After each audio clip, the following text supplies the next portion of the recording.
আল্লাহ নবী সাল্লাল্লাহু আলাইহি সাল্লামের চুল মুবারকের মতো চুল রাখবেন কোন দিন? নবী সাল্লাল্লাহু আলাইহি সাল্লামের মতো চেহারা বানাবেন কোন দিন? নবী সাল্লাল্লাহু আলাইহি সাল্লামের মতো পোশাক, সাহাবীদের মতো পোশাক পরবেন কোন দিন? নবী সাল্লাল্লাহু আলাইহি সাল্লাম যেভাবে ঘুমাতেন সেই ঘুমাবেন কোন দিন? নবী সাল্লাল্লাহু আলাইহি ওয়াসাল্লাম যেভাবে স্ত্রী ছেলে মেয়ের সাথে সংসার করতেন সেটা করবেন কোন দিন? নবী সাল্লাল্লাহু আলাইহি সাল্লাম 5 ওয়াক্ত নামাজ পড়তেন সেটা শুরু করবেন কোন দিন? নবী সাল্লাল্লাহু আলাইহি সাল্লামের স্ত্রী মেয়েরা শতভাগ পর্দা করতেন সেটা আপনি শুরু করবেন কোন দিন? নবী সাল্লাল্লাহু আলাইহি সাল্লাম আজীবন হালাল খাইতেন, আপনি হালাল খাবেন কোন দিন? সুদ ছাড়বেন কোন দিন? ঘুষ ছাড়বেন কোন দিন? ওজনে কম দেওয়া ছাড়বেন কোন দিন? মিথ্যা বলা ছাড়বেন কোন দিন? নবী সাল্লাল্লাহু আলাইহি ওয়াসাল্লাম ভিন নারীর থেকে নিজেকে হেফাজত করতেন, আপনি নাচ দেখা, গান দেখা, সিনেমা দেখা, নর্তকী দেখা, নাটক দেখা, জিনা করা, ব্যভিচার করা, অসভ্যতা করা এটা ছাড়বেন কোন দিন? বলেন আমারে। হ্যাঁ,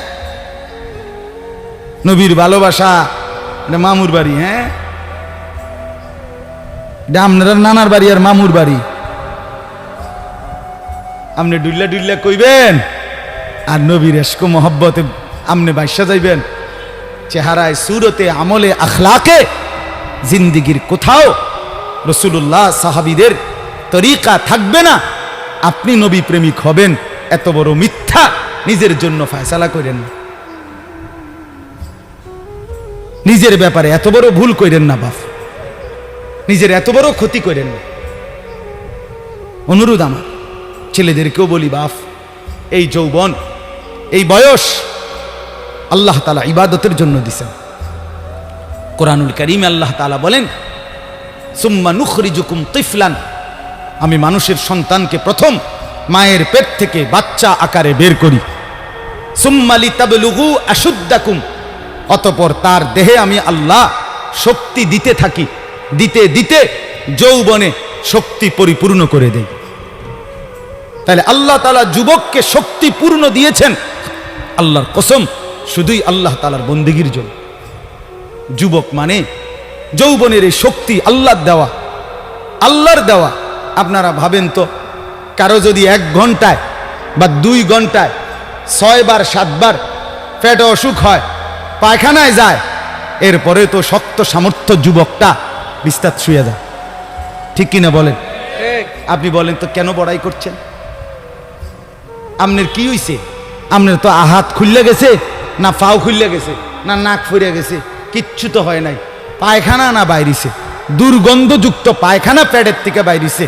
তুই বেটা এত দুর্বল, সামান্য পায়খানাই তোমার শরীর থেকে একটু বেশি বাইরিয়ে গেলে তুমি হুইত্যা লাও, তুমি নি মাতবুরি দেখাও। এই অপদার্থ, তুমি অহংকার করো কেমনে? কথা বলেন, আমি বড়াই দেখাই কেমনে যে আমি সামান্য পায়খানা, এটার কাছে আমি এত দুর্বল, আমার কি বড়াই করা সাজে? তাহলে আমাদের প্রতি সেকেন্ডের সুস্থতা, আমাদের শক্তি সবল, এটা তো আল্লাহর দান। কার দেওয়া বলেন না? আল্লাহর দান।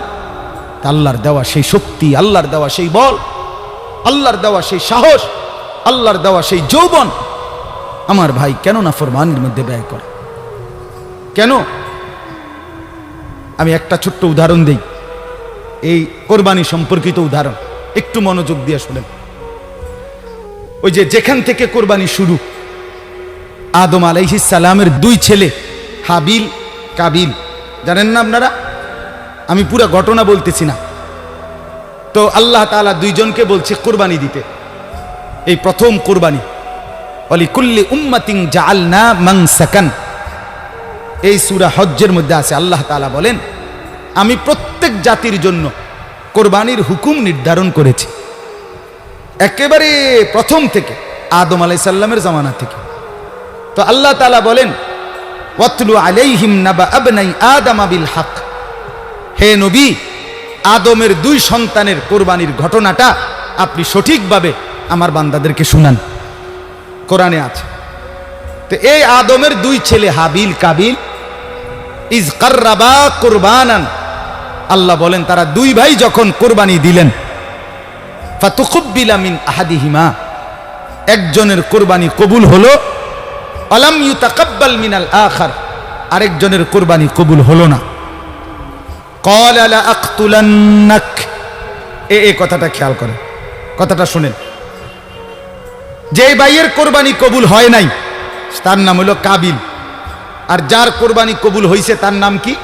হাবিল। তো এই কাবিল যার কোরবানি কবুল হয় নাই সে তার ভাই হাবিলকে বলল লা আকতুলান্নাকা, আমি তোকে মেরেই ফেলব। নাউজুবিল্লাহ। এই কথাটা একটু খেয়াল করেন। কাবিল বলল আমি তোকে মেরেই ফেলব, হাবিলকে বলছে আমি তোকে মাইরালাম। মানে কি? মানে হইল আমি যেই নারীর প্রতি আসক্ত, নারীর লোভ, আমি তোকে মেরে ফেলবো প্রয়োজনে, এরপরও আমি যাকে চাচ্ছি আমি তাকেই বিয়ে করব। মূল কথা হইল এইটা, নারীর লোভ কাবিলকে এ কথা বলায় ফেলছে, আমি তোকে মেরে ফেলবো, বিয়ে আমি করবই, আমি এই নারীকেই বিয়ে করব। অথচ এই নারীকে বিয়ে না করতে নিষেধ করছে এক নম্বরে সরাসরি আল্লাহ, কারণ এটা আল্লাহর হুকুম।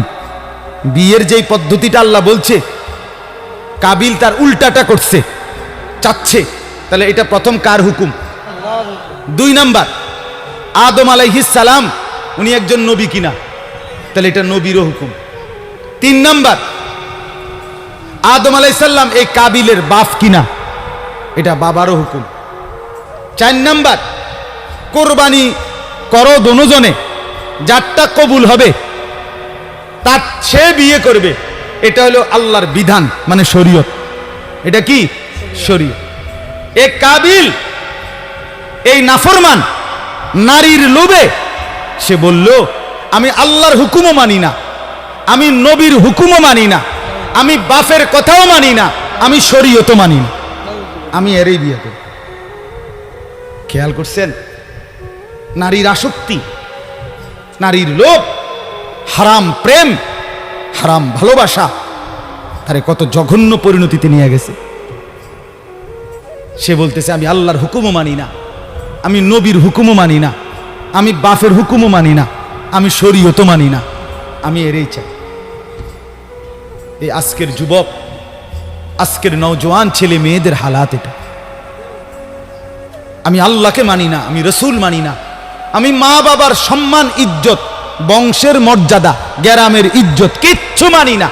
আমার দরকার আমার মোবাইল, আমার অশ্লীল ছবি, অবৈধ প্রেম, হারাম ভালোবাসা, কোন মেয়ের সম্পর্ক, জিনা ব্যভিচারের সুযোগ, অশ্লীলতা, বেহায়াপনা, পার্ক, রেস্তোরাঁ, বিনোদন কেন্দ্র, হোটেল মোটেল, অথবা কোনো চিপা গল্লি, অথবা গোপন কোনো অসভ্য জায়গা। আমার দরকার নারী, আমি আল্লাহ মানি না, রসুল মানি না, মা বাপ মানি না, শরীয়ত মানি না, আমি চাই নারীর আসক্তি। এই জন্য যুবক নামাজও পড়ে না, রসুলের বিধানও মানে না, মা বাপের সম্মানের দিকেও খেয়াল করে না, বংশ মর্যাদা, এলাকা, ইজ্জত কিচ্ছু নাই। তার কথা হলো আমার দরকার হলো নারী।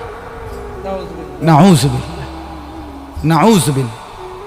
কোরবানি আমাদেরকে শিখায়। তো হাবিল কি বলছে?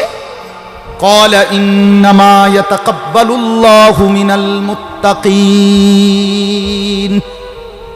হাবিল তখন বলল কাবিলকে, ভাই তুমি আমার জীবন নিয়ে নিবা, আমি আমার জীবন দিয়ে দিচ্ছি। তবে বন্ধু, হাবিল বলল ভাই আমার, আমি জীবন দিবাও তাতেও কোনো আফসোস নাই, তবে মৃত্যুর পূর্বে তোমাকে বলে যাই কিয়ামত পর্যন্তের জন্য একটা কথা। কি কথা? হাবিল বললেন ভাই আমার, কিয়ামত পর্যন্তের জন্য আমি বলে গেলাম, নিশ্চয়ই আল্লাহ কিয়ামত পর্যন্ত কুরবানি কবুল করবে তার, তাকওয়া থাকবে যার। ইন্নামা ইয়াতাকাব্বালুল্লাহু মিনাল মুত্তাকিন। হ্যাঁ, আল্লাহ ভীতি, আল্লাহর ভয়, গুনাহ থেকে পবিত্র জীবন, আল্লাহর ইবাদতওয়ালা জীবন, এটা যার, তার কুরবানি কবুল। এজন্য গুনাহ থেকে যে বাঁচে না, আল্লাহর ইবাদত যে করে না, আমনের কুরবানি কবুল হবে না। দৈন্তান নাই কান্না, এমনি গোস্ত খাইতেন পারবেন, জোশ হইব, গোস্ত জোশ হইব, রুডি খোলার দিলে রুডিও খোলার ধইব, এটি ঠিক আছে, এটি অসুবিধা হইতো না। অলিদ মরিচ দিলে এটি জোশ হইব, কিন্তু আসমানে যাবে না, আসমানে যাবে না, আল্লাহ কবুল করবে না। আল্লাহ কবুল করার জন্য আল্লাহ স্পষ্ট বলে দিছে, লান ইয়ানালাল্লাহা লুহুমুহা ওয়ালা দিমাউহা ওয়ালাকিন ইয়ানালুহুত তাকওয়া মিনকুম। বান্দা, গোশত আমি নেই না, রক্তও আমি নেই না, আমি শুধু তাকওয়া নেই। কি নেয়? কথা বলেন না। তাকওয়া মানে গুনাহমুক্ত জিন্দেগি। তাকওয়া মানে কি? গুনাহমুক্ত জিন্দেগি। তাকওয়া মানে ইবাদত যুক্ত জিন্দেগি। গুনাহ হবে না, ইবাদত ছুটবে না। কোরবানির গরু কিনতে গিয়া আমনে জোহরও পড়লেন না, আসরও পড়লেন না, মাগরিবও পড়লেন না, এশাও পড়লেন না। কোরবানির দিন আড্ডি কোবাইতে গিয়া আমনে জোহরও পড়লেন না, আসরও পড়লেন না, মাগরিবও পড়েন না। এরপরে আমনে যদি আইয়া এই মাইকেও কন আমি আল্লাহর জন্য কোরবানি দিছি, আমরা বুঝছি না। হ্যাঁ, আমরা সিরা খাই, কথা কয় না। আমরা কি সিরা খাই? হ্যাঁ, আমরা ভাত খাই না। আমি তো এই এখনো ভাত খাই আইছি ওই মহিউদ্দিন নগর মাদ্রাসায়। রোজা ছিলাম সারাদিন, মাগরিব পইরা ভাত খাইছি। আমরা কি সিরা চা ভাই?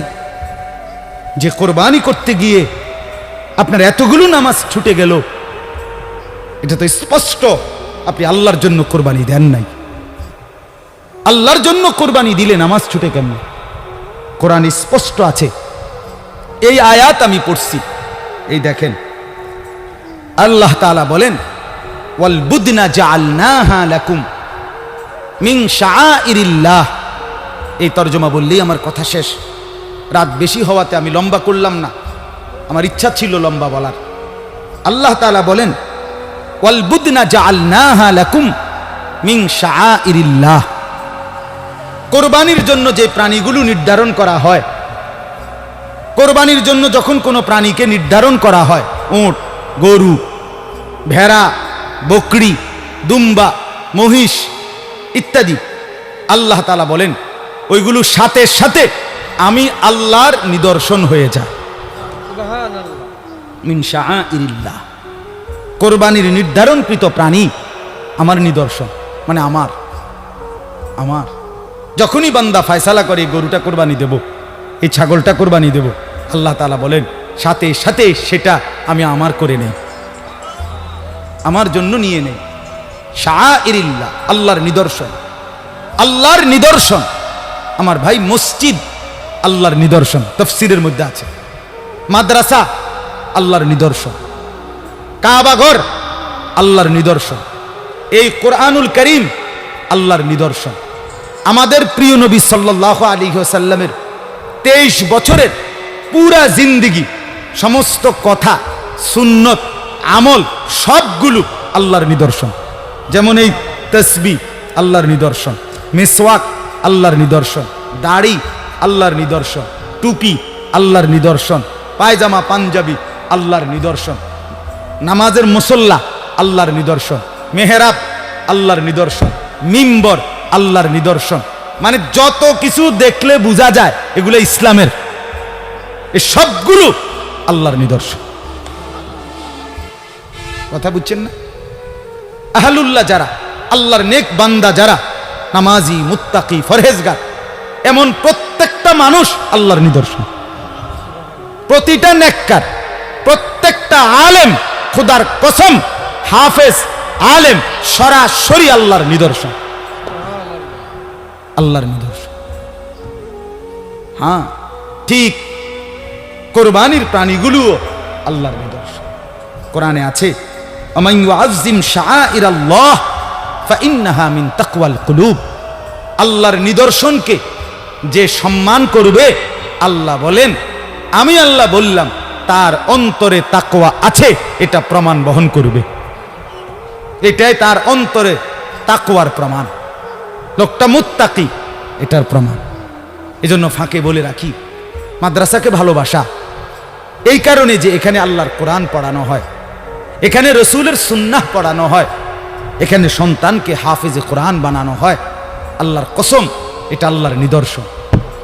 আপনাদের প্রত্যেকটা ইমানদারের করণীয় আপনাদের দিল থেকে মাদ্রাসাকে ভালোবাসা।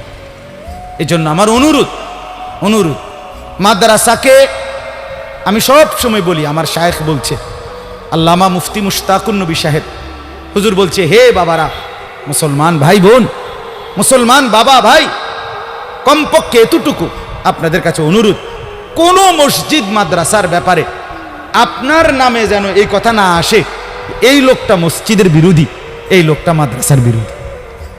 আল্লাহ দোহাই এমন যেন না হয়।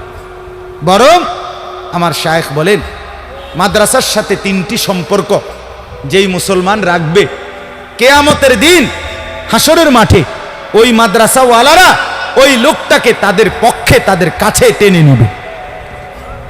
কয়টা সম্পর্ক? 1, দোয়া। 1 নাম্বার, যে মুসলমান দোয়া করবে আল্লাহ এই মাদ্রাসা টিকায়া দেন। 2, আতফাল, যে মুসলমান তার সন্তান বা অন্য কারো সন্তান বুঝাইয়া মাদ্রাসায় ভর্তি করাবে।